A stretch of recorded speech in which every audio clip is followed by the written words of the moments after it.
Buen día, agradezco a los organizadores del Grupo G la invitación para participar en este evento, Lo Mejor de ASH 2022. Les voy a comentar en los próximos minutos cuáles fueron los resultados del tratamiento de adultos mayores con linfoma difuso de células grandes B, estos estudios basados en resultados de 15 instituciones de Latinoamérica. Sabemos que la calidad de vida y la esperanza de vida pues ha incrementado notablemente en las últimas décadas. La esperanza de vida para los adultos mayores se espera que alcance los 85 años para las mujeres y los 80 para varones en el 2030. Y este grupo etario frecuentemente está con diagnósticos de diferentes entidades, diferentes comorbilidades que deben ser importantes a considerar en el momento que uno decide tratar o no una neoplasia, como puede ser un linfoma de células grandes B. Si uno ve la esperanza de vida de acuerdo a diferentes países, esto es una proyección que se hizo ya hace casi 10 años, como pacientes de China, de la India y de diferentes países, incluyendo algunos de Latinoamérica como México, pues se espera que la esperanza de vida vaya incrementando alrededor de los 80 y, como decíamos, cerca de 85 años para mujeres en el 2030 y de varones alrededor de 80 años. Y sabemos también, está bien descrito, que las comorbilidades más frecuentes en adultos mayores de 75 años, pues son básicamente las enfermedades cardiovasculares, que son muy importantes a considerar cuando uno está planeando un tratamiento para un linfoma difuso de células grandes B. Este linfoma difuso de células grandes B sabemos que tiene una incidencia que es variable dependiendo de la región geográfica que uno estudie, 6.3 por 100.000 en Estados Unidos, discretamente menor en Europa, 3.8 por 100.000. Sin embargo, esta es una entidad que se ha descrito con una media de edad alrededor de la séptima década, que tiene enfermedad extranodal en casi un poquito más de una tercera parte de los pacientes, o inclusive uno de cada 10 puede estar originado con un sitio primario extranodal. Estos son los estudios del estudio GELA, dándole un seguimiento a largo plazo, donde nosotros vemos claramente que en este grupo de pacientes, casi 400 pacientes con edades de 60 a 80 años, la adición de rituximab al esquema previo únicamente con CHOP, ciclofosfamida, doxorubicina, vincristina y prednisona, pues incrementó no solamente la tasa de respuesta completa de 37 a 52%, sino también la supervivencia libre de evento a 2 años y la supervivencia global de forma importante, y que estos datos inicialmente publicados a 2 años pues se conservan durante un tiempo mayor de seguimiento. Ya dirigiéndonos un poco más al grupo etario, sabemos que precisamente por las comorbilidades que presentan, se han propuesto diferentes alternativas, diferentes modalidades de tratamiento en estos pacientes que pueden tener, de acuerdo a estos estudios, edades promedio desde 70, 75 hasta mayores de 80 años, como veremos en los resultados que les voy a presentar, en los cuales se han hecho diferentes modalidades que incluyen disminuir la dosis de antraciclina, disminuir ciclofosfamida, doxorubicina y vincristina en el esquema conocido como R-miniCHOP, evitar antraciclina, sustituirlas por etopósito o bien utilizar doxorubicina liposomal pegilada. Los objetivos de este estudio fueron básicamente describir las características demográficas de pacientes mayores de 80 años con linfoma difuso de células grandes B en Latinoamérica, conocer los resultados en el mundo real en cuanto al tipo de tratamiento utilizado, respuesta, toxicidad y supervivencia. Para esto, se diseñó un estudio retrospectivo multicéntrico en el cual participamos todos estos países, 15 instituciones, 15 hospitales de diferentes países. Por ser un estudio retrospectivo, los pacientes no firmaron consentimiento informado. Sin embargo, los comités de investigación, de ética en investigación, revisaron en cada uno de estos centros, autorizaron la revisión de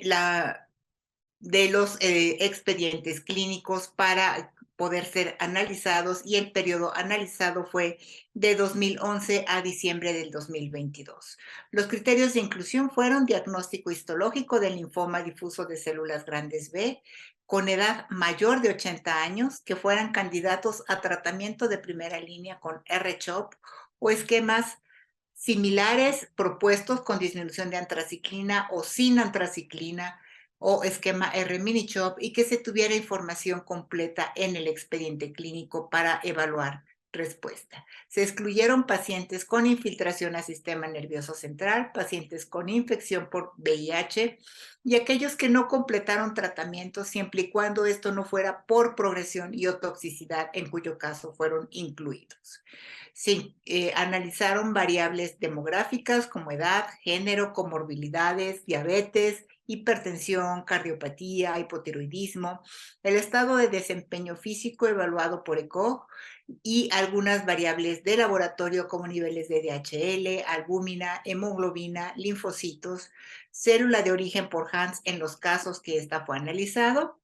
y se evaluaron respuesta, fueron nuestros desenlaces, recaída o progresión y supervivencia. En cuanto a los tratamientos utilizados, son los que se señalan aquí en la diapositiva, R-CHOP en dosis estándares, con H minúscula, que incluye una disminución de doxorubicina a 25 miligramos por metro cuadrado, que fueron analizados junto con el grupo de R-COP sin antraciclinas y el R-miniCHOP en las dosis que fueron ya publicadas hace algunos años. Por ser un estudio retrospectivo, el manejo con antieméticos se hizo de acuerdo, y así como el uso de factor estimulante de colonias de granulocitos como medicamentos de soporte se hizo de acuerdo a las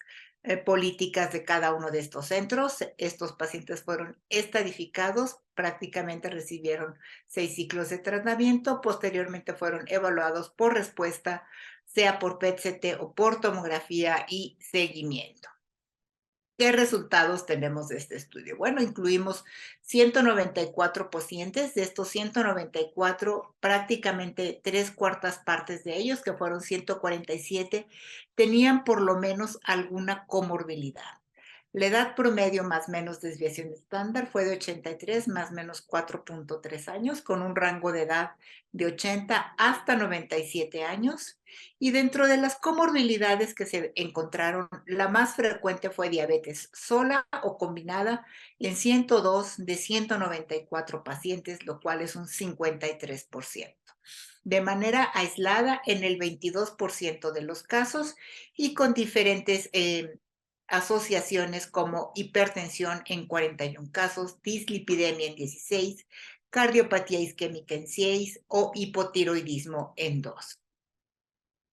¿Cuáles fueron las características clínicas de estos pacientes? Predominó discretamente la frecuencia de varones, 51% contra 49% de mujeres. La edad la comentábamos ya, en promedio 83 años con un rango de 80 a 97 años. En cuanto a desempeño físico, la mayoría se encontraban en escalas 0 a 2, 3 o 4, el 20%. La mitad de nuestros pacientes tenían involucro nodal, 49% no, y en un caso no estaba documentado, por lo tanto así está censado. En cuanto a enfermedad voluminosa, fueron 36, sí tenían enfermedad voluminosa, la mayoría de ellos no tenía enfermedad voluminosa, y en cuanto a niveles de deshidrogenasa láctica, más de la mitad tenían incrementado este parámetro bioquímico. En cuanto a las etapas clínicas, vemos que etapas 3 o 4 eran más de la mitad, prácticamente 2/3 partes de los pacientes, y evaluados por la escala pronóstica del índice pronóstico internacional, vemos que la mayor parte caían dentro del riesgo intermedio alto y solamente un 16% correspondieron a riesgo bajo. Algo de señalar es que el 45% fue de origen centrogerminal, de acuerdo al nomograma de Hans. El 42% fue no centrogerminal, sin embargo, en un porcentaje no despreciable de los pacientes, que fue un 13%, pues no se pudo determinar esto por diferentes cosas que no existía el bloque, etcétera, que no fue concluyente, esto al ser un estudio retrospectivo. En cuanto al tratamiento, es interesante señalar que R-CHOP en dosis estándares lo recibió prácticamente una tercera parte de los pacientes, R-miniCHOP 73, que fue el 38%, y este 21% corresponde con disminución de antraciclina o prácticamente también están incluidos aquí los pacientes que no recibieron antraciclina y 15 casos no recibieron rituximab por diferentes razones que no forzosamente estaban explicadas en los expedientes clínicos, que es una debilidad de este estudio. Vemos aquí nuevamente el número de pacientes y la tasa de respuesta que se tuvo con disminución o ausencia de antraciclinas 51%, R-miniCHOP 46% y R-CHOP 52%. Dentro de estos tres grupos de tratamiento, pues no existe diferencia, sin embargo, al comparar con aquellos que sí que fueron tratados sin rituximab, pues sí, la tasa de respuesta completa es significativamente inferior, que es de un 27%. Lo mismo sucede para la respuesta parcial. Sin embargo, cuando nosotros analizamos el grado de neutropenia, grado 3-4, sin fiebre o neutropenia febril, vemos que cuando se dan dosis completas de R-CHOP, esto es prácticamente en un 50% de los pacientes, 25 sin fiebre, 25% más un 26% de neutropenia febril, en comparación con una menor tasa de complicaciones cuando se disminuyen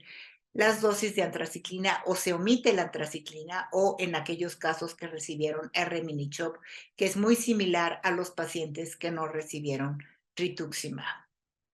En cuanto a durante el periodo de seguimiento, vemos que la recaída fue mayor en aquellos pacientes que no recibieron rituximab,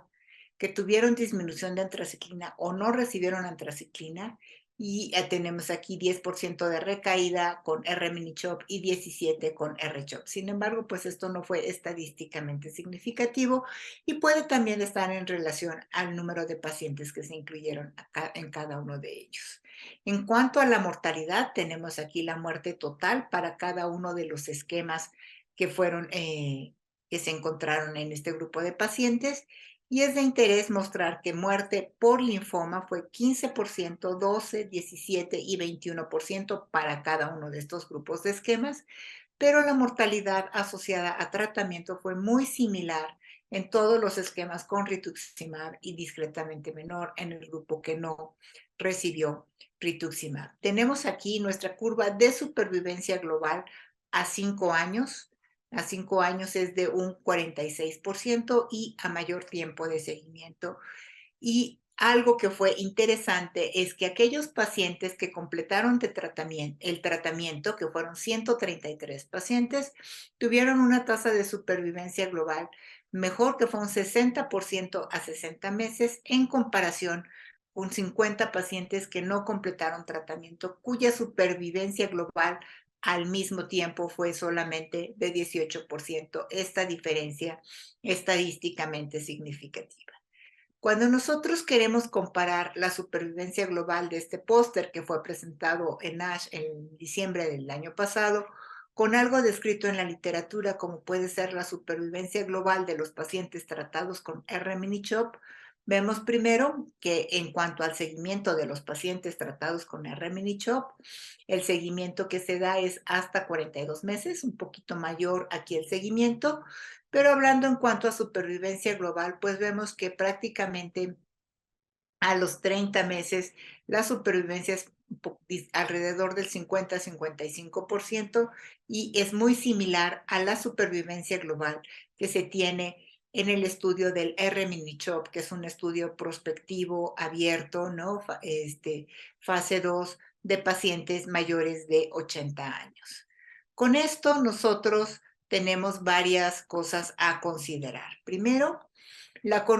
comorbilidad más frecuente encontrada en nuestro grupo fue diabetes mellitus. Llama la atención porque el grupo de comorbilidades más frecuentemente descritas en este grupo etario a nivel mundial, pues prácticamente son las comorbilidades desde el punto de vista cardiovascular. Pudiera ser que esto, por ser un estudio retrospectivo, justamente esta población no hubiese sido tratada y esto nos puede estar reflejando solamente un sesgo en la inclusión de este grupo de pacientes.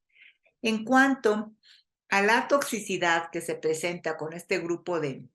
tratamientos, la principal toxicidad que requirió hospitalización fue neutropenia febril. De ahí la importancia de intentar apoyar a este grupo de pacientes con factores estimulantes de colonias de granulocitos, ya que se puede considerar un grupo de riesgo a desarrollar esta complicación por el grupo etario, por la presencia de una baja reserva medular asociada a su edad y que finalmente una neutropenia febril combinada en un paciente que tiene además diabetes mellitus, que per se es un estado ya inmunosupresor, pues sería una recomendación que nosotros podríamos emitir como grupo. En cuanto a la tasa de respuesta completa, es 54%, similar a lo que se ha descrito con otros grupos o por otros grupos a través de estudios prospectivos como el R-Minichop, y la supervivencia es mayor en aquellos pacientes que completaron tratamiento. Los adultos mayores de Latinoamérica que tienen linfoma difuso de células grandes B, en este estudio retrospectivo tuvieron una supervivencia global similar a la reportada en estudios clínicos. Por lo tanto, nosotros hasta aquí podemos concluir que es necesario continuar con estudios colaborativos y el análisis prospectivo en esta población. Estoy atenta a preguntas y discusión por parte de ustedes y reitero mi agradecimiento a los organizadores de este evento por permitirme presentar los resultados que como grupo fueron expuestos en el Congreso Americano de Hematología en diciembre del año pasado en el póster que está aquí señalado en la diapositiva. Gracias.